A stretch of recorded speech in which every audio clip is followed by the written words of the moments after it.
सत श्री अकाल sir.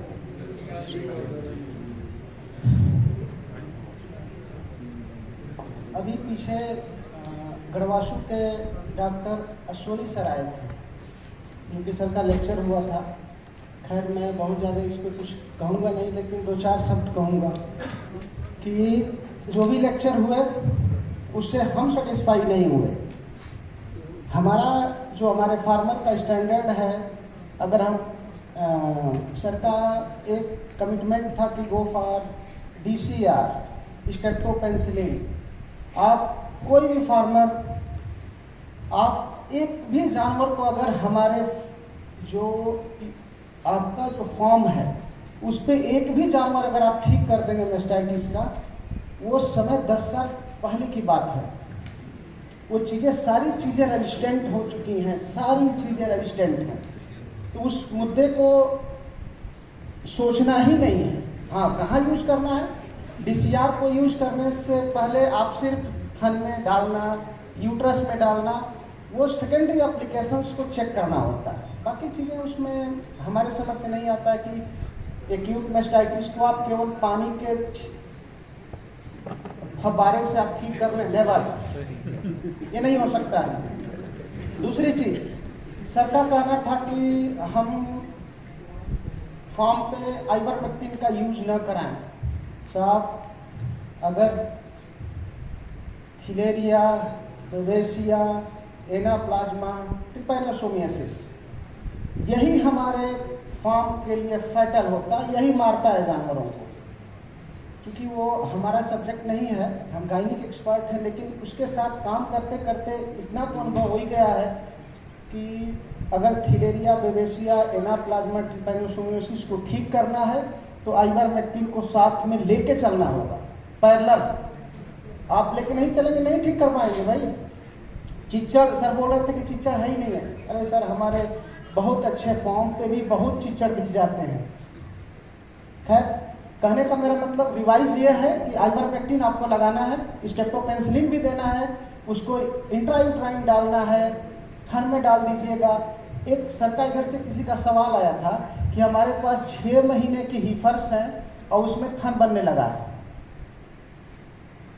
Sir का रिप्लाई कुछ और था, उसको मैं करेक्ट कर देता हूं कि अगर जानवर में, चूंकि इंस्टीट्यूट का हिसाब दूसरा है और फार्म का हिसाब दूसरा है, तो हम फार्म के डॉक्टर हैं, साहब यहाँ के हैं, अंतर है दोनों में। आप जिस जानवर में थन आने लगा है, उस जानवर को आप उसमें फीड को हटा लीजिए स्ट्रिक्टली। आप साइलेज, कॉर्न साइलेज दे रहे होंगे, स्ट्रिक्टली हटा लो उसको, आप विड्रॉल कर लो, आप तूड़ी पे ले जाओ और उसमें स्टेप्टोपेंसिलिन, जो सर बात कर रहे थे DCR, 5 ग्राम टेपरिंग कर लो आप, 5 ग्राम एक दिन दे लो, 2.5 ग्राम 2-3 दिन दे दो, आपका थन लेके भग जाएगा। चूंकि सर ने बोला था कि एस्ट्रोजन बढ़ रहा है, एकदम राइट है, लेकिन साहब इतने हम वेल सेटल प्रोग्राम में काम करते हैं तो हमारे यहाँ एस्ट्रोजन का लेवल तो बहुत बात की चीज़ें हैं। जब थन का सिस्टम डेवलप हो रहा है, इसका मतलब कि आपकी मैनेजमेंट ये कह रही है कि सुपर क्वालिटी में है आप, क्योंकि वो आप इतना ज़्यादा उसको ओवरडोजिंग कर रहे हैं, वहाँ से दिक्कत आ रही है। मेरा कहने का मतलब यह है कि आप ये समझिए कि थन का बनना कोई गुनाह नहीं है, लेकिन समय से पहले बन जाना वो दिक्कत है। स्टेप्टोपेंसिलिन लगाते हैं और उसमें कुछ भी लगा लेंगे आप, ठीक हो जाएगा। खैर चलिए, वो चीज़ की बातें हो गई। उससे पहले, टॉपिक शुरू करने से पहले, सर टॉपिक तो मैं जब 2008 में आया था तो मेरा एक ड्रीम था कि इस प्रोजेक्ट में काम करना है और हमको इसको डेयरी का एक ऐसा प्रोजेक्ट तैयार करना है इस एसोसिएशन को कि हम डेयरी स्टेट के उस अचीवमेंट को और उस गाइडलाइन को फॉलो अप करें कि कम से कम हर फॉर्म, हर डिस्ट्रिक्ट वाइज, ज़्यादा नहीं, 22, 23, 24 जिलों में कम से कम 5000 मिशन वाले, ये बहुत पुराना स्लाइड है, ये केवल ये मेरी थीम थी कि हम जब इसमें काम करेंगे तो हर फार्मर कम से कम ये सोच के चले कि हमको 10 साल अगर काम करना है तो 5000 लीटर का टारगेट लेके चलना है, 200 जानवर को अचीव करना है। 10 साल में हम कर लेते हैं, विगत पिछले साल से हम बहुत अच्छे स्थिति में हैं। कंजप्शन भी अच्छा रहा, दूध का फिर देखते हैं क्या स्थिति रहती है, लेकिन हम पिछली साल से बहुत अच्छे रहे। कोविड के बाद बहुत अच्छी स्थिति, डेयरी के लिए एक ऐसा विकल्प भी आ गया है कि मार्केटिंग वैल्यू बढ़ गई, जानवरों का सेल वैल्यू बढ़ गया, और हमारे फार्मर जो बचे हुए हैं वो बचेंगे, अभी अगली पीढ़ी भी उसमें काम करेगी। और डेयरी प्रोडक्ट सर छोड़ने की चीज़ नहीं है। हम लोग लगे हैं ना, मैं बहुत पुराना है, लेक्चर होते रहेंगे, आएंगे चले जाएंगे, वो तो चलता रहेगा। जब तक आप हैं तभी तक के लेक्चर है। आप खत्म हो गए कि किसी काम लायक नहीं, स्टेज किसी काम का नहीं, आपका होना सबसे इम्पोर्टेंट है। लेकिन सर जब एक चीज़ और इस साल थोड़ी सी दिक्कतें हमको आई हैं कि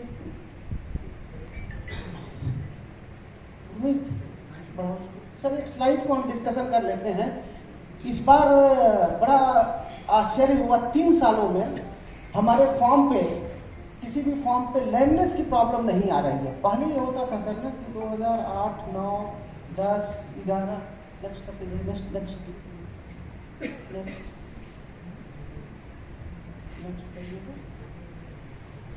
बस रोकिएगा सर। देखिए ये पिछले की स्लाइड है, बहुत पुरानी स्लाइड है हमारी, इसको उठा के मैं ले आया कि वो चीज़ें मिल क्यों नहीं रही हैं। क्योंकि सर देखिए आपके फॉर्म पे पहले ये होता था कि अगर किसी भी हर्ड पे अगर 100 का जानवर है, वहाँ एक चीज़ कॉमन बीमारी होती थी, लैमनेस। सारी कच्ची मिट्टी है, सब कुछ है, लेकिन वहाँ पे लैमनेस बहुत ज़्यादा थी। तो होता था कि यार आखिर वो चीज़ें पकड़ में नहीं आती थी। तो उस समय मैं क्या करता था, इसका लाइन ऑफ ट्रीटमेंट वही है जो 10 साल पुराना है। आप सोचिए कि वो बातें जो आज आप सप्लीमेंट के तौर पे करने लगे हैं, वो 10 साल पहले आपको बताई गई थी कि क्या करना था। सर देखिए इसमें होता था कि किसी का बस जानवर लैमनेस हो गई, उसमें होता था कि दूध एकदम घट जाता था, एकदम पीक जो था पूरे के पूरे हर्ड में एक प्रॉब्लम आती थी। लेकिन सर उसमें एक फंडा था कि कार्बोहाइड्रेट इंगॉर्जमेंट, यानी आपके फीड में आप जो भी राशन खिला रहे हैं उसमें कार्बोहाइड्रेट की मात्रा बहुत ज़्यादा हो जाती थी, क्योंकि हम कैलकुलेट नहीं कर पाते थे, ना ही हम उसके एक्सपर्ट थे। तो हम क्या करते थे, हम तो भाई गायनी के थे, तो हम क्या, कुछ भी हमको दूध चाहिए और सीधी सी बात है हमारे कंजप्शन चाहिए। जब दूध का पीक घटता था तो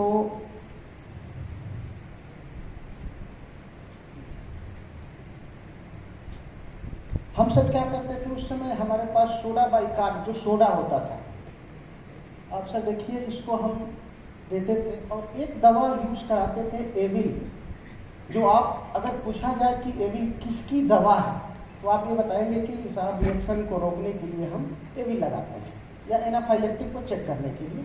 लेकिन नहीं, वो कार्बोहाइड्रेट इंगॉर्जमेंट की वही एक दवा थी।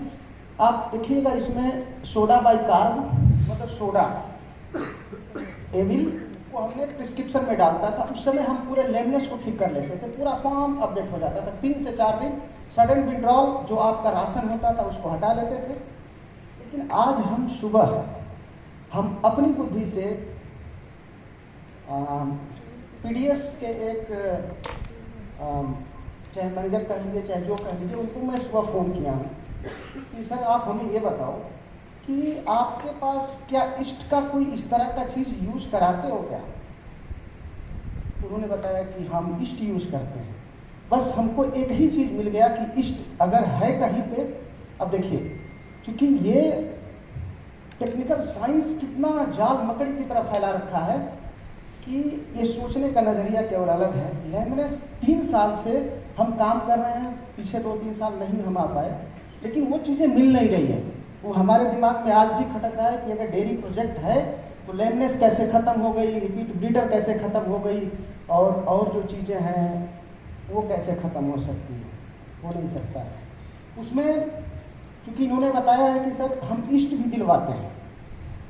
बस ईस्ट एक ऐसी व्यवस्था है कि जो कार्बोहाइड्रेट इंगॉर्जमेंट के सारी चीज़ों को फर्मेंटेट, जो आप कार्बोहाइड्रेट आप फीड दे रहे हैं उसका यूटिलाइजेशन हो जाता है। वो तो अपने लिए देते थे, वो अदर थिंग हो गई। लेकिन जो सोडा बाइकार्ब का हम कंसेप्ट का सेम चीज़ वही है। फर्मेंटेशन को हम बढ़ाने के लिए सोडा बाइकार्ब देते थे। सारी चीज़ों का सलूशन लैमिनेट्स को अगर पंजाब ने एलिमिनेट किया है, जहाँ पे कच्ची मिट्टी है, सर 2009 में सबसे ये ज्वलंत समस्या हमारे लिए होती थी कि हम उसी को चेकआउट नहीं कर पाते थे कि इसमें है क्या। लेकिन जब लैमिली को बैर को पकड़ के हम दबाते थे तो उसमें यहाँ पे जब दबाया जाता था तो पेन होता था, उसकी लैमिली डिस्टर्ब होती थी। जब कार्बोहाइड्रेट जब बढ़ाते हैं तो वो सीधा का सीधा वो इन्फ्लामेशन होने लगता है, वो चीज़ें होती थी। खैर, कहने का मतलब कि चीज़ें वही हैं, सोच पुरानी। 10 साल पहले से हम लोग इस पे काम कर रहे हैं, केवल उसको सोचने का नज़रिया अलग है। क्योंकि ये था ईस्ट, अगर किसी फॉर्म पे लैमिनेट्स अगर है भी या नहीं है, आप उसको ईस्ट का यूज जरूर करें। ईस्ट का यूज जो हम बोलते हैं, आप 10 दिन का भी अगर यूज कर लेते हैं ना, 10 ग्राम के आसपास, जो सोडा की जगह पे, तो सोडा से ज़्यादा बेहतर होता है। अगर अनफॉर्चुनेट अगर वो भी नहीं कर सकते हैं, अगर सोडा बाइकार्ब मिल जाता है, सोडा तो घर घर मिल जाता है, अगर वो मिल जाता है तो उस प्रॉब्लम को हम लोग सॉल्व कर लेते हैं। इस चीज़ को छोड़ना नहीं है, ठीक।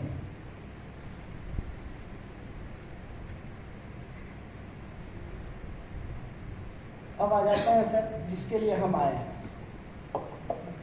सर पीछे अक्टूबर, नवंबर, दिसंबर, जनवरी, फरवरी, मार्च, अप्रैल, मई सिंक्रोनाइजेशन सुनते सुनते थक गए हम लोग, और आप लोग भी सो गए। सोते सुनते एक ही टॉपिक मिल जाता है, तो हम सोचे कि इस बार क्यों ना कुछ अलग करते हैं। लेकिन चूँकि हाथ बधे हुए, हम सोचे कि इस बार गोट के बारे में आप लोगों को बता दें या हार्स के बारे में बता दें, लेकिन चूँकि अलाउ नहीं है, इसलिए मैंने कहा कि चलो इसी में कुछ कर देते हैं।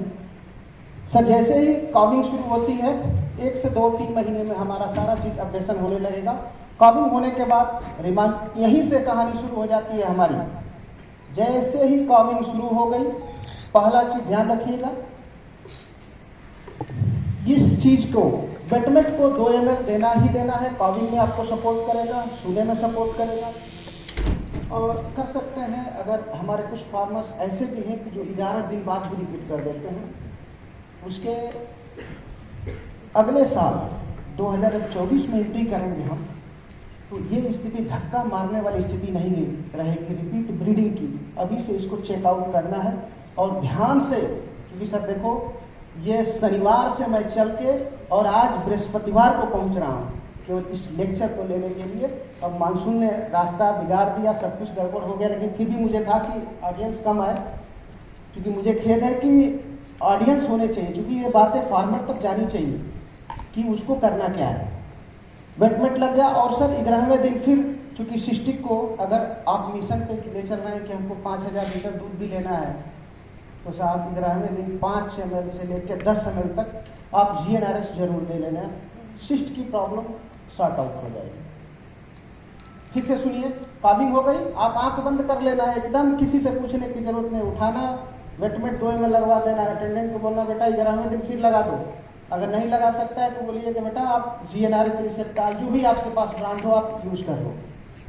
उससे हमारे क्या फायदे होंगे? सिस्ट की समस्या सॉल्व होगी, समय से जानवर रीस्टस पे आएगा, सारा सिस्टम एक साथ चलेगा। जैसे ही 55 दिन शुरू होंगे, 40 दिन शुरू होंगे, हम तब तक फिर हाजिर हो जाएंगे कि नहीं अब इसको 20 दिन के प्रोग्राम में लेना है, 40 दिन के काम में लेना है। वो पहले से तैयारी लेके चलना है। लेकिन इसमें होगा क्या? जैसे ही कॉविंग हुई, कॉविंग होने के बाद 2-3 चीज़ें आती हैं जो हर जगह हर फॉर्म पे है। पहले RFM मतलब जेर का रुकना, ये हमारे फॉर्म पे बहुत कॉमन नहीं है लेकिन होता है। जेर का रुकना कोई बात नहीं, आप बेटमेट देते हैं, इंट्रायूट्राइन डालते हैं। एक बार सर इसी अभी विगत पिछले महीने में एक रिसर्च आर्टिकल आया है, क्योंकि सर ये देखो, ये जो हमने दिया है इसको 10 साल पहले भी आपको हमने प्रेजेंट किया था सेम चीज़ को, लेकिन आज इसको थोड़ा सा मॉडिफाइड कर दिए हैं। सर ध्यान देना है कि आज की स्थिति जो विगत इस साल के जो सारी चीज़ों मेडिसिनों का हिसाब किताब बनाया गया, तो इस इफिकेसी की बात होती है। मेडिसिन की इफिकेसी, हर चीज़ का एक समय का दौर होता है। 2 ग्राम DC मतलब 2 ग्राम ऑक्सीटेट्रासाइक्लिन यानी 40 ml से लेकर 60 ml तक, जो टेरामाइसिन आप बोलते हैं। आपके घर में अगर 100 ml की वायल पड़ी है उसको भी डाइल्यूट कर सकते हो आप। आंख बंद करो, उसको 40 ml खींचो, 10, 20, 50 ml नॉर्मल सलाइन में घोलो और उसको आयु करो, 3 दिन तक करो सर। कहाँ, जहाँ जेर फंसी है या कचरा आ रहा है, वो सारी चीज़ें सबसे चीपली और सबसे अच्छा इलाज। ये 2023-24 का मिशन में है, इसी मेडिसिन को लगाना है, क्योंकि पीछे हम DCR को दे रहे थे, उसमें हम थोड़ी सी डाइवर्जन कर दिए हैं। ये फिर से मैं बोल रहा हूँ कि आंख बंद करना है और सिर्फ ऑक्सी पे आ जाना है, क्योंकि आपको नहीं पता है लेकिन हमें पता है कि यहाँ की सॉइल, आपका फॉर्म रेजिस्टेंट किस किस एंटीबायोटिक का मैक्सिमम हो चुका है। तो जो मैं बोल रहा हूँ उस पर आप केवल काम करिए, रिजल्ट होंगे। 40 ml ऑक्सीटेट्रासाइक्लिन, वही 3 दिन नहीं, आप काबिल हो गई। अगर सब कुछ स्मूथली है, अगर जेल नहीं फंसा है, सिंगल डोज डालकर बंद कर देना। अगर किसी कारण से लग रहा है कि हमारा RFM हो गया है, ROP हो गया, तो 2 से 3 दिन तक अटेंडेंट को बोलिए कि बेटा डाल दो, वो काम आपका फ्रेश हो जाता है। ठीक। एक चीज और देखिए, ये नीचे थोड़ा थोड़ा मोटा मोटा लिखा गया है। हम क्या करते थे, दैट इज माई कंसेप्ट, हम जेंटामाइसिन को भी यूज करते थे यूट्रस के लिए, लेकिन साहब उसको बंद करो। जेंटामाइसिन उतनी इफिकेसी नहीं आ रही है, क्योंकि हमको करीब 30-40 फॉर्म को मैं टच किया हूँ, लेकिन वो चीज़ें नहीं आ रही हैं कि यार एकदम हम आपको बोलो कि आप ये चीज़ कर लो, जेंटामाइसिन को हटाओ। जेंटामाइसिन का सिर्फ यूज आप थन में करिए, क्योंकि पीछे वाले सर जो आए थे मेडिसिन के थे, उन्होंने अपना प्रेजेंटेशन क्यों नहीं लेके आए थे। मुझे इस चीज़ का बहुत अफसोस है कि चूँकि हमारे फार्मर बहुत दूर से आते हैं, कोई 150 किलोमीटर 200 किलोमीटर, केवल बात सुनने के साथ साथ कुछ अर्जित भी करना होता है। सारी चीज़ें सर ने बोला कि सारी चीज़ें समझ में आती है नहीं, हम जैसे चाय पीने जाते हैं भूल जाते हैं कि वो क्या बोला। कम से कम थोड़ा सी एविडेंस के तौर पे थोड़ी चीज़ें तो होनी चाहिए, थोड़ी सी कि आप एक चीज़ याद कर लें कि नहीं यार ये चीज़ें होती हैं। यूट्रस में इसको मत डालिएगा। एक चीज़ और सर बोल रहे थे जिंक वगैरह स्टीम वेट जिक्र कर रहे थे। सर इस बार 2-3 फॉर्मों को मिला था कि जानवरों में स्किन की प्रॉब्लम आ रही है। मुझे याद नहीं आ रहा कौन सा फार्मर है हमारे, आपने ये अक्सर आ रही है, लेकिन कोई बात नहीं सर, इसको ना अब देखो, हमने बड़ा उस चीज़ को, उन्होंने फ़ोन तो कर दिया, हम दवा भी बता दिए, लेकिन हमारे दिमाग में घूमता रहा कि यार कहाँ से मिस हो रही चीज़ें। सीधी ध्यान से इसको देखिएगा। आपका जहाँ फॉर्म है, जिस फॉर्म में जानवर रह रहा है, जिस फॉर्म से साइलेज आ रहा है, या जिस इन्वायरमेंट में आप रह रहे हैं, जिस जानवर को रखते हैं, वहाँ का सॉइल का एक, आप सीधे PDS को संपर्क करें कि आप हमको 2 चीज़ों का एस्टिमेशन दे दीजिए। सॉइल कंसंट्रेशन में आपका जिंक और कॉपर कितना आ रहा है। क्योंकि सर एक चीज़ आ रही है, मैं दावे के साथ ये कह सकता हूँ कि यहाँ पे पंजाब में जो कॉपर की स्थिति है वो कम है, कंसंट्रेशन तो कम है ही है। आप किसी भी लैब से चेक करा के देखना, क्योंकि ये गायनी की चीज़ें हमारी फ्लक्चुएट कर रही हैं। जो चीज़ें हम 80% की बात करते थे, हम घट के 60% पे आ गए, 50% पे आ गए, तो ये कहाँ हम लैग कर रहे हैं। उस चीज़ को केवल ये थोड़ी सी चीज़ है कि आपका फॉडर, मतलब आपने चूँकि साइलेज ले लिए हैं आप, ठीक है, तो साइलेज का एस्टिमेशन तो हो जाए भाई कि इसमें केवल एक ही चीज़, हम बाकी चीज़ की बात नहीं कर रहे, क्योंकि ये हमारा चीज़ है और हमको परेशान कर रहा है। कंसेप्शन आ ही नहीं रहा, कहाँ से हम लैग कर रहे हैं। तो ये भी चाहिए हमको। उसमें ये नॉर्मल डाटा है कि आपके पास इतना होना चाहिए, और सारी चीज़ होने के बाद उनसे बोलिए कि बेटा ब्लड सैंपल लो और इसको हमको 2 एस्टिमेशन दो, कॉपर का और जिंक का एस्टिमेशन दे दो। ये इस नॉर्म में आने चाहिए, मतलब ये चीज़ें होनी चाहिए। ये हर फार्मर की नीड है कि कंसेप्शन नहीं हो रहा है, दिक्कत कहाँ से आ रही, तो इस चीज़ को थोड़ा सा तो ध्यान देना पड़ेगा। बाकी चीज़ सर हमको ये नहीं समझ में आ रहा कि कुछ समझ में आ नहीं रहा है कि पहले वाले सर लेक्चर ले रहे हैं तो सारे लोग बड़े मुझे नहीं समझ में आ रहा था, कितना समझ में आ गया। मैं कुछ बोल रहा हूँ, कोई रिप्लाई नहीं आ रही। आज समझ में आ रही चीज़ें, बातें ना? हाँ जी, हाँ जी, आ रही है सर। एक चीज़ और, चूँकि पीडीएस के मैनेजर साहब के एक रिकमेंडेशन आया था कि सर 3-4 फॉर्म पे, क्योंकि देखिए सर ये जो भी चीज़ें हैं ना, ये जो चीज़ें हैं आपसे बात हुई वही चीज़ें इस पे हैं, किताबी चीज़ें हैं नहीं। पिकपाल सर का एक बार फ़ोन आया, उन्होंने बताया कि सर कुछ एबॉर्शन भी हो रहा है। और सर मैं नाम तो नहीं लूँगा, फॉर्म पे एबॉर्शन है, लेकिन वो चीज़ें लोग मिस करने लगे हैं। दैट इज ब्रुसलोसिस है फॉर्म पे, क्योंकि फॉर्म पे जब हमने उनसे बोला कि आप हमको लैब रिपोर्ट भेजो, मैंने कहा 10 का करा लो। जब 10 का कराया तो 10 के 10 पॉजिटिव हो गए। एबॉर्शन होना वो तो लाजिम हो गया। उस फॉर्म को कैसे बचाया जाए? मैंने बोला कि आप सारी चीज़ें कर लो, बाकी हम आपको लाइन ऑफ ट्रीटमेंट भेज देते हैं। लेकिन अगर किसी फॉर्म पे 5 महीना से पहले के अगर एबॉर्शन हो रहा है तो घबराइएगा मत। इस बार टेम्परेचर का फ्लक्चुएशन इतना ज़्यादा था, वो चीज़ें थी। ये मान लिया जाता है कि 5 महीने तक अगर जो भी एबॉर्शन है वो ब्रुसोलोसिस नहीं है, क्योंकि वो 3rd ट्राइमेस्टर यानी 6ठे से लेकर 9वें तक अगर इसमें आ रहा है, उस रेंज में आ रहा है, तो ब्रुसोलोसिस होता है। लेकिन जो ट्रेडिशनल ट्रीटमेंट होता था, अभी जो करते हैं आप, वही ड्यूराप्रोजेन का इंजेक्शन, फोर्टिवीर, मेलाक्सिकैम, यही ट्रीटमेंट होता है। फोर्टिवीर इसलिए यूज करते हैं कि लॉन्ग एक्टिंग है, लेकिन ये 3-4 डोज देते हैं, तब जाके मामला समझता है। लेकिन सर अब चूँकि इसलिए टॉपिक अलॉटेड नहीं था, एक हमने आप लोगों को सिप्रोफ्लॉक्सासिन का लाइन ऑफ ट्रीटमेंट बताया था कि सर जब भी फॉर्म पे आ जाए कभी तो आप सिप्रोफ्लॉक्सासिन को यूज करो। सर ह्यूमन में टिनिबा के नाम से आता है, टेनिडाजोल। उसको हम यूज जब विकट परिस्थितियों में जब जूझ रहे थे, हम जब फॉर्म बंद होने लगे, उस समय टेनिडाजोल का ही यूज होता था, और वो कहीं उत्पत्ति नहीं थी। इस पीडीएफए की एसोसिएशन की वो नॉर्म्स थे, एबॉर्शन नहीं हुए, और हम फॉर्म को धीरे धीरे बचा ले गए।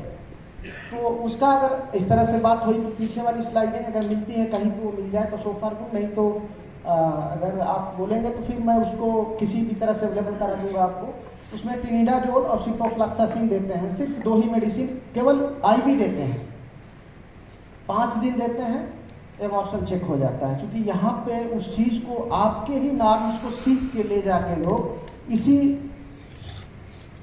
यही बैठ के लोग और हमारे फार्मर को ही ले जाके रैपर उठा देते थे और बोलते थे कि आप ये करो। खैर, वो दैट इज ए मिसचिफ। वो क्लियर होना चाहिए कि क्या चीज़ें हैं। यानी अगर एबॉर्शन 5 महीने से ऊपर का है तो घबराइएगा मत, वो चीज़ें आपके फेवर में हैं। लेकिन 6 महीना से ऊपर का है तो पहले एक टेस्ट हो जाना चाहिए उस फॉर्म का। अगर ब्रुसोलोसिस पॉजिटिव है तो उस फॉर्म बेहिचक चोली दामन का साथ होता है, फार्म है, तो ब्रुसोलोसिस तो होनी थी पहले। अब तो जाके इतना आप अपडेट है कि ये करेंगे, ये फलाना ढमाका, वो सारी चीज़ें ठीक है। ब्रुसोलोसिस टेस्ट करने के बाद ये सारी चीज़ें करनी है। सर एक चीज़ और है, 2-3 फॉर्मों पे एक चीज़ और प्रॉब्लम आ रही थी, अभी भी पीछे भी थी और इस बार भी थी। That is incomplete cervical digestion. यानी क्या होता था सर ना, कि आप ये बोलते थे कि सर देखो हमारे यहाँ प्रॉब्लम ये आ रही है कि फॉर्म पे बच्चेदानी का मुंह ही नहीं खुल रहा है, और हम बोलते हैं कि यार इतनी छोटी सी चीज़ जो दिन भर रिसेप्टाल, वेटमेंट, फलाना धमाका लगवाता है, चाहे लगा रहा है, उसके यहाँ नहीं होनी चाहिए। ये देखिए, ये किसी भी किताब में नहीं है, ये आपकी रिसर्च चीज़ें हैं। आप नहीं समझ में आता है, प्रोवेनियन डिपार्ट नहीं समझ में आता है, स्टोडियाल पायलट नहीं समझ में आता है, तो जो दूध वाला टीका एस्ट्रोजन है ना, वही है ऊपर वाला एस्ट्रोजन, 3 ml उसको लगा दीजिएगा। ये ह्यूमन का बेटनीसाल आता है, उसको लगा दीजिएगा। इपिडोसिन ये ह्यूमन वालों का है, ये भी लगा दीजिएगा। वेटमेंट के सारे लोग परिचित हैं। ये केवल ऊपर के 1, 2, 3 और 4 से ही बातें, 99% हमारे फार्मर की बातें यही सॉल्व हो जाती हैं। ठीक से समझ लीजिए, अगर बच्चा जिंदा है किसी कारणवश आने में देर होने लगा और जानवर की कीमत ज़्यादा हो गई है। ₹1,00,000 से नीचे तो कोई जानवर है ही नहीं। मिनिमम जो कॉस्ट है फार्म लेवल पे तो बहुत ऊपर हो गया, मतलब ₹1,00,000 से कोई नीचे जानवर नहीं है। लेकिन ये मेडिसिन 300-400 की है। अगर किसी कारणवश आपके अज्ञानता में, मैं बोल रहा हूँ ना कि ये ट्रीटमेंट ना आप इसका फ़ोटो खींच लेना और एक बार छोड़ के जाके केवल किसी भी गायनी के आदमी के यहाँ चले जाइएगा, बोलिए कि सर हमको इनकम्प्लीट सर्वाइकल डाइलेशन यानी बच्चेदानी का मुंह नहीं खोलना है, उसको दवा लिखो। वो इस तरह से लिखेगा कि जो चीज़ें है ही नहीं है। ये जब मैं पीजी कर रहा था, वो मेरा रिसर्च आर्टिकल में एक टॉपिक था, उसमें ये अपनी थीसिस का है। हमने जो इस पर पीजी किया था, ये दैट इज़ माय ओपिनियन, हमने इसी पे काम किया था। और वो चीज़ें मैं आपको एक इतनी मोटी किताब और एक स्लाइड पे उतार दिया गया है, तो लगा लीजिएगा। आपको नहीं समझ में आता है तो आप नीचे ऊपर देखिए, इनकम्प्लीट मतलब ये खुल नहीं रहा। हो सकता है पंजाबी में थोड़ी समझने में दिक्कत आ रही हो। इनकम्प्लीट सर्वाइकल मतलब खुल नहीं रहा। उस स्थितियों में ये सारे के पास इंफॉर्मेशन होनी चाहिए कि ये चीजें हैं। सर एक नीचे है, अगर आप फेल हो गए, यार खुला नहीं, तब क्या करेंगे? कोई बात नहीं भाई, हर चीज लिमिटेशन है। हाथ बंधे हुए नहीं खुला। नीचे देखिए एक क्रीम लिखी गई है, सर क्रीम, जो वेटनरी में नहीं ह्यूमन बीइंग में इसी का वो लोग यूज करते हैं। और ढेर सारे पैसे 10-10 हज़ार रुपये का उन्होंने बिल बना देना है, 50,000 का बिल। वो 300-400 रुपये की क्रीम आती है। केवल सर्विक्स वाले पोर्शन में जो आदमी इसमें इंसिमिनेशन करता होगा, केवल क्रीम में लगा दीजिए, डायरेक्शन हो जाता है। फिर से चारों ऊपर इंजेक्शन है। अगर वो किसी कारण बस फेल हो गए तो नीचे वाली क्रीम है, क्योंकि उसमें सिर्फ एक दवा वेटनरी की है, बाकी सब ह्यूमन बीइंग की है। कोई बात नहीं, जानकारी होनी चाहिए, क्योंकि इतनी दूर से हम आते हैं, इतनी दूर से आप आते हैं, तो एक ही चीज सीख के चले जाएंगे ना। सारे चार इकट्ठे लगाओगे? जी जी जी, आप सर देखिएगा, 3 ml ऊपर लगा देना है एक साइड में, 10 ml, 1-1 ml का इंटूल होता तोड़िए, 10 ठो लगा दीजिए। इपिडोसिन 6 ml, 7 ml, 8 ml, 10 ml तक लगा दीजिएगा सारी। आप 10 टाइम्स अगर ज़्यादा भी लगा देंगे तब भी ये जो प्रेजेंटेशन होते हैं ये हमारे फार्मर लेवल के हैं। इसमें इस तरह से सेफ्टी ऑफ मार्जिन इतनी ज़्यादा लेके चली जाती है कि हमको पता है कि हमारा फार्मर जाके सब कुछ भूल जाता है, केवल एक स्लाइड रह जाती है। केवल इतना भी आप कर देंगे, किसी के पास जाने की जरूरत नहीं, लोग आपके यहाँ आएंगे। और सर एक और रिक्वेस्ट है, जब आप जाते हैं सर ना, तो जरूर एक चीज़ तो कुछ सीख के जाइए। मतलब इतना फेयर व्यवस्था देने के बाद अगर आपको नहीं आता है ना, बहुत दुख होता है। और सर उस दिन मुझे बहुत तकलीफ होती है कि जब फार्मर बोलता है कि साहब बच्चेदानी का मुँह ही नहीं खुला। मतलब मुझे इतनी तकलीफ होती है कि यार आप बताओ, पुराने फार्मर की ये हाल है। इसका मतलब कुछ नहीं आप लेके जाते हैं, आप कम से कम एक डायरी तो लेके आइए। स्नैप को छोड़ दीजिए, डायरी लिख लिया करिए। जरूर नहीं होता है फोटो खींच कर इसका प्रिंट आउट निकाल लीजिए और डायरी वहीं पे फेंक दिया करिए और लिख दीजिए ऊपर की वही पागल वाला डॉक्टर रामश्याम आता है, उसी का है वो। आपको ना मैं बोल रहा हूँ कहीं जाने की जरूरत नहीं है, आपके यहाँ लोग आएंगे सीखने के लिए। सर सारे जी जी जी जी, इसमें सारे आईएम है। ऊपर से जो भी हमने कहीं, इसमें कोई आईवी प्रेजेंटेशन इसमें है ही नहीं। ठीक, इसको नोट कर लीजिएगा सर। अब सर फिर बात आ जाती है कि यार घुमा फिरा के बिजनेस कि दूध जब बढ़ेगा नहीं तो फिर हम काम कैसे करेंगे? आपका दूध बढ़ना, हमारे सर को और ऊंचा कर देना, कैसे आप मेंटेन करेंगे? बात वही है, काफ़ी कुछ बहुत ज़्यादा नहीं है। केवल यह है कि जब आपके जानवर सही रहेंगे, एक जानवर 40 लीटर दूध अगर देता है तो रब करे कि अगले साल भी 40 लीटर दे दे। लेकिन ये आप नहीं कह सकते हैं कि 40 लीटर हम ले लेंगे। लेकिन मैं ये बोलता हूँ कि 40 लीटर लिए हैं ना, अगर सारे नॉर्म्स के अनुसार चलते हैं तो 45 लीटर दूध आएगा। कुछ नहीं करना है सर। ब्याने के बाद, काबिंग होने के बाद, ये सर 5 से 6 ml को आप 10 ml तक बढ़ा लीजिएगा। यानी नॉर्मल जो है, अब क्योंकि मुझे तो सर दिख नहीं रहे, क्या नाम है, बलजिंदर सिंह सठियाला सर हैं। अरे अब मुझे नहीं पता है कि सर के फॉर्म को देखे ज़्यादा दिन हो गया। सर के यहाँ जानवर बड़े अच्छे थे, सब भगवान चाहे अभी भी अच्छे होंगे। बहुत मोटे मोटे थे, यानी उनके यहाँ 10 सेवल का डोज है सर, आपके यहाँ 10 सेवल का है सर। पूरे जानवर 10 सेवल से नीचे है ही नहीं है। तो ये सारी चीज़ें 10 सेवल का है। और आपके यहाँ प्रोस्टाग्लैंडिन यानी विटामिन डी 3 से 4 ml का डोज है। क्योंकि वो जो फिगर अगर होगी, जो मोटे मोटे जानवर थे हम लोग की तरह, अगर वो हो गए सर तो मजा आ जाएगा। खैर फिर से इसको ध्यान दीजिएगा। 10वें दिन ध्यान रहे फिर से, वो जो दिन मैं बार बार बोलता हूँ ना, ये बड़ा अजीबोगरीब बात है भाई। अगर प्रोटोकॉल थोड़ा सा भी घूम गया ना, सारा चीज़ फेल। 079 अगर के जगह पर 078 कर दिया, सारा चीज़ फेल, एकदम सब कुछ खत्म हो जाता है। ये डे का जो कैलकुलेशन है ना, बड़ा अजीबोगरीब है। जिस दिन काउंटिंग है दैट इज 0 डे, उस दिन से कैलकुलेशन ये 10वां 11वां जो आपका बनता है उसी अनुसार आप लगा दीजिए। 10वां 11वां that is a mid cycle आप करिए, वो चीज़ें नहीं आएंगी सर। एक मिनट, हाँ हाँ ਜਿਵੇਂ ਮਤਲਬ ਤੁਸੀਂ ਸੈਪਟਲ ਲਿਖਿਆ ਕਿ ਪਰ ਸੈਪਟਲ जी जी जी जी जी ਇਕੱਲਾ ਸੈਪਟਲ ਲਾ ਸਾਰੇ ਜਿਵੇਂ ਕੋਈ ਨਹੀਂ, ਹੋਰ ਇਹਦੇ ਤਰ੍ਹਾਂ ਦੇ ਹੋਰ ਆਉਂਦੇ ਨੇ, ह्यूमन का ਕਾਈਨਰ ਐਚ ਆ ਗਿਆ ਜਾਂ ਕੋਈ ਹੋਰ ਆ ਗਿਆ। नहीं देखिए सर, हमारे वेटनरी में ढेर सारी एमएनसीज हैं, मल्टीनेशनल कंपनियां भरी हुई हैं। लेकिन सर देखो, अगर डॉक्टर किसी चीज़ की अगर बोल रहा है कि रिसेप्टाल लगाओ, वो सर उसके पैरामीटर में तोड़ नहीं है सर। आप लगा सकते हैं, आप फ्री हैं, आप ट्रायल कर लीजिएगा। लेकिन लंबे रेस का घोड़ा बनना है ना, इस ब्रांड को मत हटाइएगा। ये उस मतलब यूएस की ऐसी कंपनी है जो कि दुनिया की सबसे अच्छी शुमार कंपनियों में से की जाती है।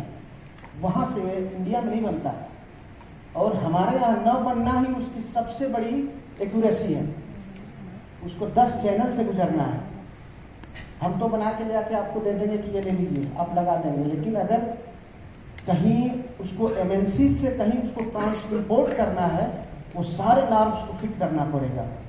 तो जो इम्पोर्टेड चीज़ें होती है ना, ये खास करके मेडिसिन, भाई नाम तो अलग है। आप देखिए, मैं बता रहा हूँ, एक गाइनारिच आया था, आता है इंडास का सर। वो जब एक बार कंप्लेन हुआ, शायद फार्मर्स भी जानते हैं, क्योंकि उसमें दिक्कत आई थी। किसी लॉट में वो पूरा लाठी डैमेज था। उन्होंने क्या किया कि सर वो मैनकाइंड को केवल रैपर उठाया और मैनकाइंड को दे दिया पूरी लाठी, लाखों की दवा, मतलब वो 70-80 लाख रुपए का GNRH, और वो कंपनी ले ली और वो केवल रैपर हटा लिया, अपना व्यवस्था बना लिया और सेल कर दिया।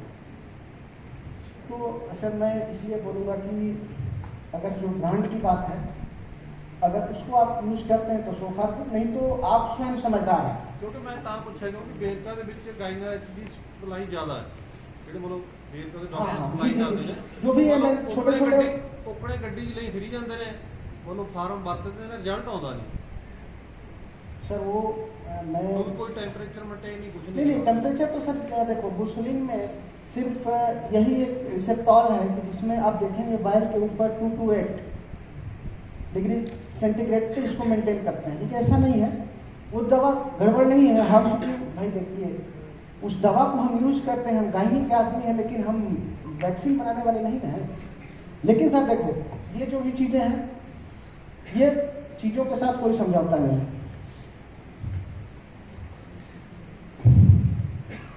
सर वो उधर से 2-3 लोग बोल रहे थे कि सर DCR सर का कहना था कि आप PPF फोर्टिफाइड प्रोकेन पेंसिलिन को यूज़ करो मेस्टाइटिस के लिए। आप मत करना, एकदम गलत चीज़ नहीं करना है। करेंगे तो बढ़िया करेंगे, नहीं तो नहीं करेंगे। क्योंकि जानवर 10,000 वाले नहीं रह गए हैं भाई, 20,000 वाले जानवर नहीं है। सर को अगर कोई वेल सेटल फॉर्म दिखा दिया जाए तो सर को बदलना पड़ेगा अपने नाम को, कि नीतू यादव का फॉर्म है, ICR का रिकमेंडेशन है वहाँ पे, और ये फॉर्म है हरियाणा में, महेंद्रगढ़ में। लेडीज़ इंडिया की फर्स्ट ऐसी लेडीज़ है जिसके पास 150 तक जानवर हैं और अकलौती है जो देखती है फॉर्म, क्योंकि उस फॉर्म को मैं देखता था। सो नाइस, जितनी प्रशंसा करिए उतना कम है। तो सर देखिए, ब्रांड के साथ और चीज़ों के साथ समझौता करना ठीक नहीं है। स्टेप्टोपेनिसिलिन DCR को आप डाइल्यूट करो, सेम चीज़ वही है, क्योंकि ये टॉपिक बताया गया था कि कॉविंग के बाद वाली चीज़ें हैं। जो भी चीज़ें हो रही हैं, बच्चा आ गया है और उसके बाद की सारी चीज़ें मिक्सिंग की गई है कि आप कॉविंग के बाद क्या क्या करना है। सेम चीज़ है। आप तीनों नार्व्स ले सकते हैं। 5 ग्राम स्टेप्टोपेनिसिलिन को घोलिएगा 50 ml नॉर्मल सलाइन के साथ और इंट्रायूट्राइन कर दीजिएगा। वो आपके लिए सारा इन्फेक्शन चेकआउट। यूट्रस की 2 इफिकेसी सबसे ज़्यादा है, ऑक्सीटेट्रासाइक्लिन। इस बार ऑक्सीटेट्रासाइक्लिन को ज़्यादा यूज करिएगा, ठीक।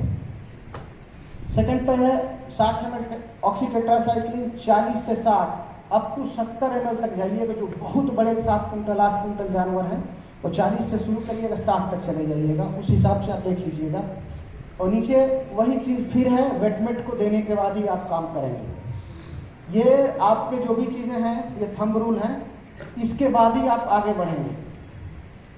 नहीं तो डेयरी फार्म का स्टेटस एक जानवर अगर डिस्टर्ब करता है ना, तो आपको पता होना चाहिए कि हमारा जानवर, अगर एक जानवर 1 साल पूरा रिपीट कर गया, 1 साल का 1 महीने का बेनिफिट जाता है। जो मेरा कैलकुलेशन था उस समय 8,000 रुपया मंथली, 12/96, 1 लाख रुपये का नुकसान जाता है। तो भी आपको चारों चीज़ होनी चाहिए, रेगुलरिटी, पंक्चुअलिटी और सिंसियरिटी। अगर आप आए हैं तो एक भी चीज़ सीख के चले जाएंगे ना। इतनी बरसात में कैसे कैसे मैं आया हूँ, मुझे नहीं पता है कि मैं कैसे पहुँच पाया हूँ। एक भी चीज़ सीख लेंगे ना तो हम मान लेंगे कि आप सीख लिए।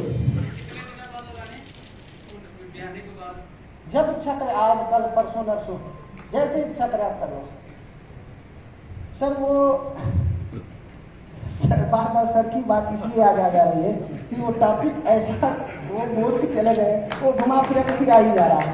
मैं ये बाई चांस ये नहीं था कि और रास्ते वो इम्यूनोमॉड्यूलेटर बोले थे ना, और तब तक वो मैंने, ठीक है कोई बात नहीं। सर देखो, जो आने वाला समय हमारा है, इसी साल लगभग बहुत जल्दी US वाले शुरू कर लिए, हर कंट्री वो शुरू कर लिए। अब इंपोर्ट का काम रह गया है। ई कोलाई को ही लेके आ रहे हो सीधा, जो कि इम्यूनोमॉड्यूलेटर यानी इम्यून सिस्टम को बढ़ा देना है। तो हम जब अभी अपना चला था LSD, तो उसमें सारे लोग बोलते थे कि यार एक दवा लगानी है जो चमड़ी में लगती है। किसी को पता है? नहीं पता? पता होगा सबको, सब लोग लगाए हैं चमड़ी वाली दवा। उसको ही बताते हैं इतने। ये ई कोलाई का इंडोटॉक्सिन ही आ रहा है, ठीक। ये 100, जो ध्यान से सुनिएगा क्या है, इसमें कुछ नहीं है, ये कुछ है ही नहीं है, एक दवा है। उसको पानी में घोलना होता है और यूट्रस में डालना है। यानी जिस तरह से आप इंट्रायूट्राइन कर रहे हैं ना, स्टेप्टोपेनिसिलिन घोला नॉर्मल सलाइन में और डाल दिया, सेम चीज़ है। ये जो इम्यूनोमॉड्यूलेटर है ई कोलाई का, ये उसके साथ वाटर भी 25 ml का देते हैं। स्पेसिफिक वो वाटर को बहुत प्यूरिफाई करके देते हैं। नॉर्मल सलाइन ही है वो भी, उसको आप उसमें डाइल्यूट करते हैं। और सर देखो, जो यूट्रस की इन्फेक्शन है ना, अगर 100 गुना उसकी इम्यून सिस्टम को इंक्रीज कर देता है, यानी ब्लड सप्लाई इस तरह से हो जाती है कि सारी चीज़ें वॉश आउट हो जाती हैं। That is the big things. ये आपके लिए और हमारे फार्मर के लिए, जैसे ही आप अपडेट रहेंगे ना, मैं बोलता हूँ आपको जो भी टॉपिक हम 10 साल पहले के लेके चलते हैं कि आने वाले समय में क्या होगा, थोड़ा सा भी अगर कोई ध्यान देने वाला आदमी होगा ना, पीछे भी जाएगा तो सारी चीज़ें मिलती जाएंगी कि नहीं यार ये चीज़ें होती हैं। कोई भी एमएनसीज काम करेगी, अभी ये काम करेगी, तब तक हमारे पास फार्मर के पास अपडेशन चला जाता है कि नहीं गाइडिंग ये चीज़ें हो रही भाई।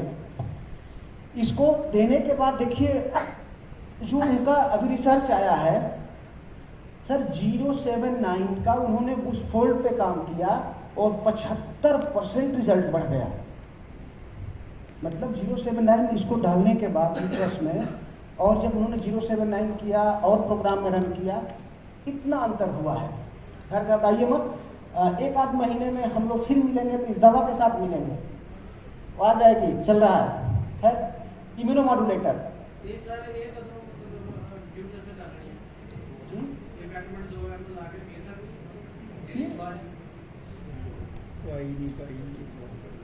ठीक से सुनिए, ये जहाँ से पस या वगैरह वगैरह सारी चीज़ें थी, वो सारी चीज़ें आपका एक रफली बन गया। लेकिन एक कुछ जानवर ऐसे भी होते हैं कि डिस्चार्ज सॉफ्ट होता है, लेकिन जब हाथ आते हैं कि यूट्रस डंपी थोड़ा सा भारी भारी लगता है, वो उसकी इफिकेसी को बढ़ाने के लिए करते हैं।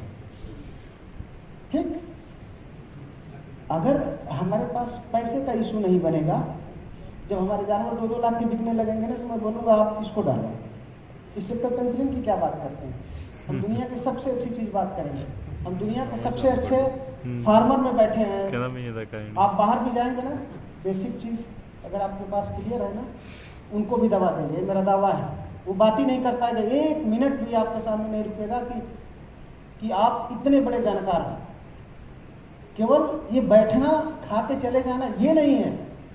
इस लेक्चर का एक एक चीज़ भी, अगर चूंकि देखो सर, समस्या आपकी भी है क्या, इतने लेक्चर हो जाते हैं, कोई डॉक्टर आके बोलता है कि अरे यार 45 मत लगाओ, तब तक हम आ गए, हम बोलते हैं यार देखो सब बंद कर दो। अब क्या आप करेंगे? तो कुछ देखो थंब रूल होते हैं, मैं बार बार बोलता हूँ कि फॉर्म के थंब रूल वो आपके एडॉप्टेशन में होने चाहिए, वो हमको करना है। वो नहीं होगा तो हम डिस्टर्ब होंगे।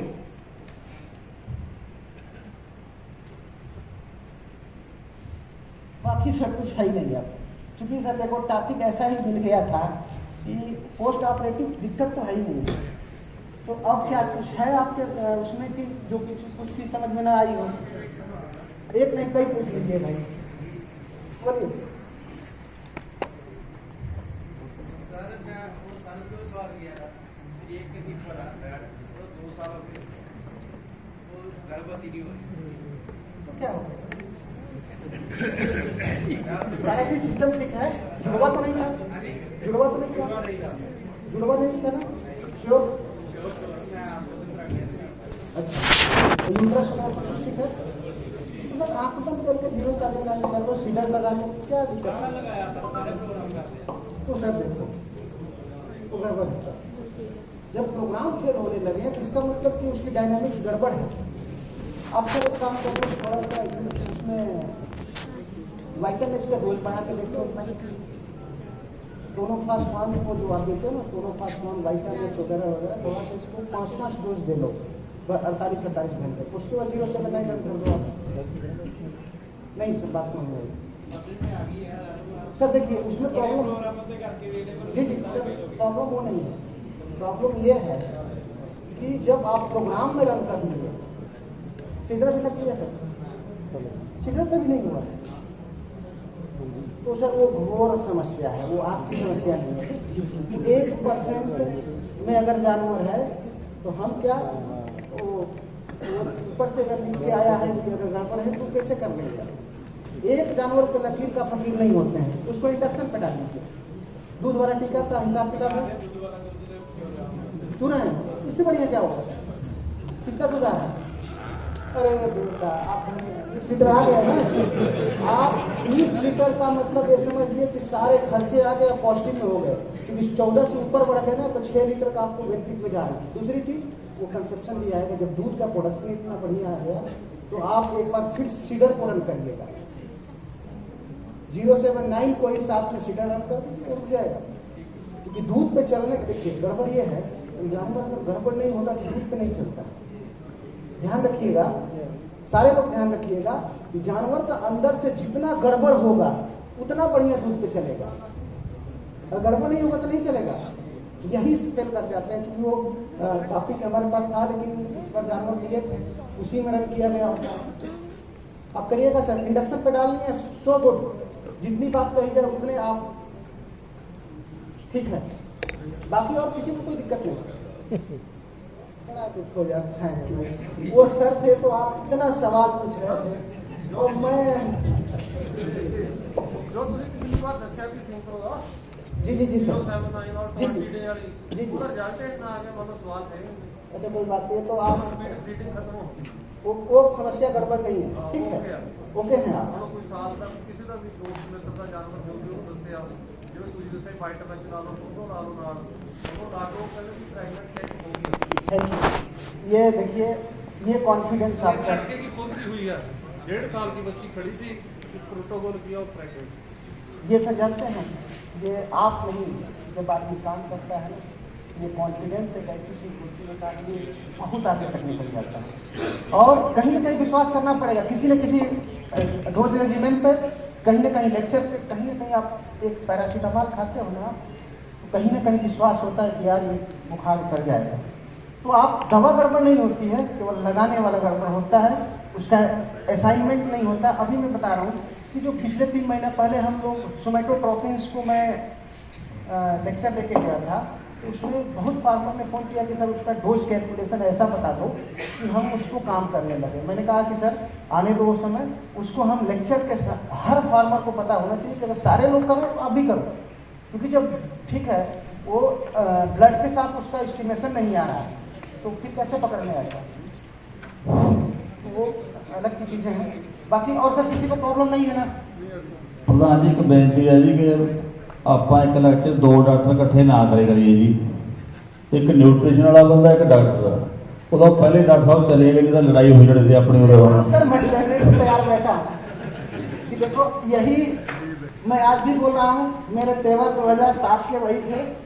नेचर और सिग्नेचर नहीं बदल सकता है सर, कहाँ बदलता है? या तो मेरे हाथ तोड़ दो तो सिग्नेचर बदल जाएगा, और नेचर कैसे बदल दोगे आप? या तो सर वो कर दो, ये नहीं होता। हर आदमी का नेचर और सिग्नेचर अलग होता है। जो सही चीज़ होगी एकदम हम आपके साथ खड़े हैं। और सर ये सौभाग्य आपका, तो ये डॉक्टर का प्रमोशन हो गया, डिप्टी सीबीओ हो गया है। हम तो पहले बच्चे थे, हम तो थोड़े से जिम्मेदार आदमी जिम्मेदार पोस्ट पे हो गए, और हम आपके साथ इतने दिन से जुड़े हैं कि जो बच्चे इसमें छोटे छोटे थे उनके साथ में काम करने लगा। 10, 12, 13 साल जुड़ा होना बड़ी चीज़ है भाई। इस एसोसिएशन का सबसे अगर पुराना कोई एम्प्लॉइज है तो डॉक्टर रामश्याम ही रह गया है, बाकी कोई है नहीं। आ ही जाना है आपके साथ, यही बहुत बड़ी उपलब्धि है। सर एक बात बहुत बढ़िया हो गई है जी सर, ब्रदर ने बोला ना, लेकिन आप नहीं होते तो 1 महीने तक हम सभी कंफ्यूजन में रहते हैं कि उनकी बात माने या आपकी माने। नहीं सर, मैं तो बोल रहा हूँ सर वो स्किप कर जाओ। हम नक्की है कि आप बैठे हुए थे तो आप क्लियर कर हमने सर इनका भी लेक्चर नहीं सुन पाया कि इन्होंने क्या बोला है, थैंक यू। लेकिन मैं अगर उस चीज़ को आता हूँ तो पूरी चीज़ सुनता हूँ कि हमारे फार्मर के लेवल का चीज़ है कि नहीं, कुछ समझ में आया कि नहीं आया। और सर देखिए प्रधान साहब का ये इतना बड़ा सौभाग्य है, इतने बड़े प्लेटफॉर्म और ऐसे बिग इवेंट्स को करा देना, ये आपको लगता है आप केवल ऑर्गेनाइज करके डॉक्टर रामश्याम को बुला के देख लेना, नहीं मिलेगा। मतलब मुझे ये होता है कि ये हमारा घर है और आपकी समस्या हमारी समस्या है। बिजनेस की तो अलग चीज़ है, आप छोड़ो, वो तो बाद में हम देखेंगे, लेकिन आपकी समस्या अगर है तो हमें हर चीज़ में तकलीफ होती है। हमको ये भी पता लगता है कि यहाँ पे एबॉर्शन हो रहे हैं, थोड़ा सा सर अब हाईटेक युग हो गया, सारे लोग सीधे वीडियो का सर ये चीज़ें हैं, ये चीज़ देख लो, चलता रहता है सर। बाकी चीज़ तो, और आपको स्पेशली थैंक यू आपको मीटिंग में आने के लिए, क्योंकि अगर आप लोग जुड़ती हैं तो ये बहुत अच्छी चीज़ है। मेरी तरफ से स्पेशली थैंक यू सर।